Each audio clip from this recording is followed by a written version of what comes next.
Cellular Respiration by Kristen Jeffries and Krissalee.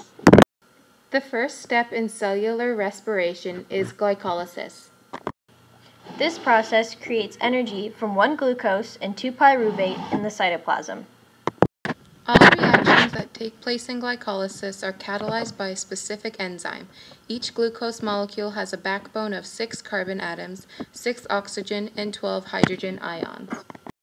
The first step of glycolysis happens when 2 molecules of ATP are hydrolyzed, which means they are used.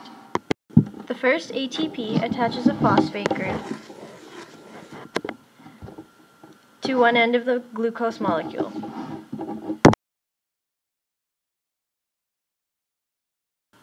This is now called glucose 6-phosphate. The molecule now transforms into the isomer fructose 6 molecule. The second ATP attaches a phosphate group to the opposite end of the carbon chain.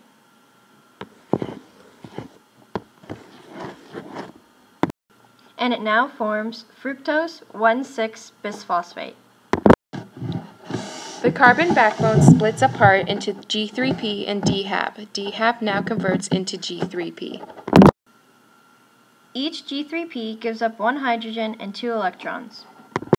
This turns into NAD+, which reduces to the form of NADH. Now, at the same time, G3P combines with a phosphate, making 1,3-BPG. 1,3-BPG gives up a phosphate to ADP, which forms ATP, through making 3-PPG.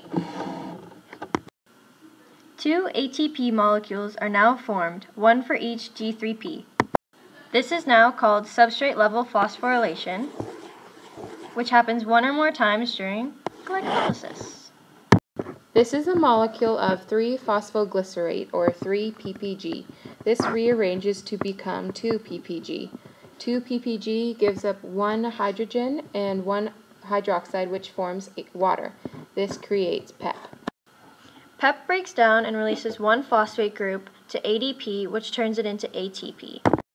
The net total of this reaction creates 2 ATP, 2 NADH, and 2 pyruvate. Now we have reached the second stage of cellular respiration, pyruvate. Pyruvate enters through the matrix. Coenzyme A attaches to the acetyl group of the pyruvate. It is now oxidized. NAD+ is now reduced to NADH. The carboxyl group is removed in the form of CO2.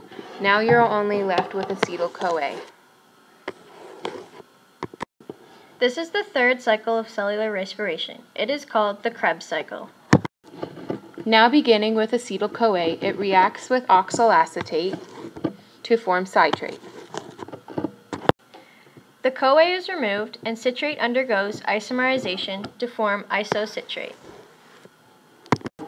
Isocitrate goes under a redox reaction and it is oxidized. It is now beta-ketoglutarate. NAD+ is reduced to NADH.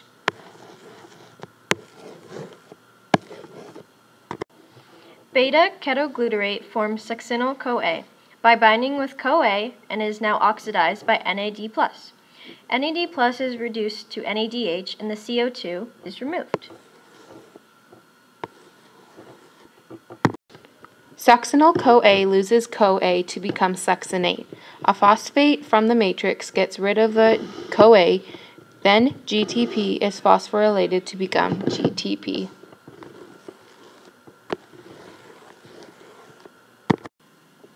Phosphate group is transferred to ADP to create ATP. FAD also comes from the matrix as well and oxidizes succinate to make FADH2, which becomes fumarate.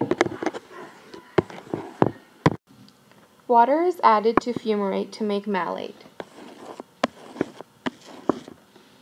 Malate goes through another redox reaction with NAD+ to make NADH and oxaloacetate.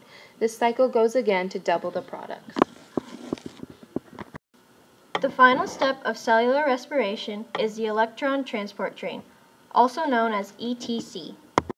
There are three important terms that must be known to continue on with cellular respiration.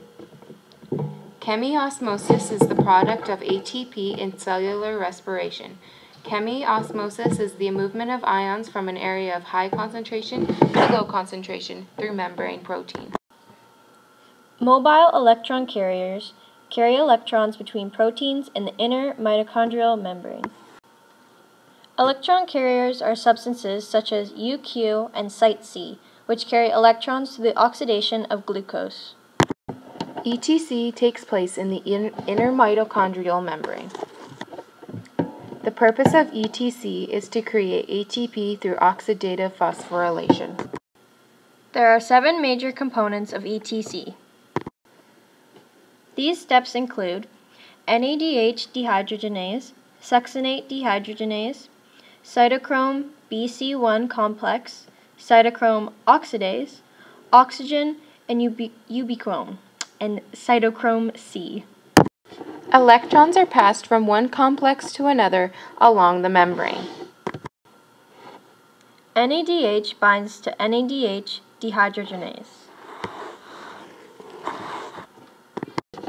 FADH2 binds to succinate dehydrogenase. Hydrogen ions are pumped into the intermembrane space. UQ, or also known as ubiquinone, carries electrons from NADH dehydrogenase to cytochrome BC1. Site C carries electrons from cytochrome BC1 to cytochrome oxidase. FADH2 starts at the succinate complex. This makes less ATP. The goal is to create electrochemical gradient. Thanks for learning how to create ATP.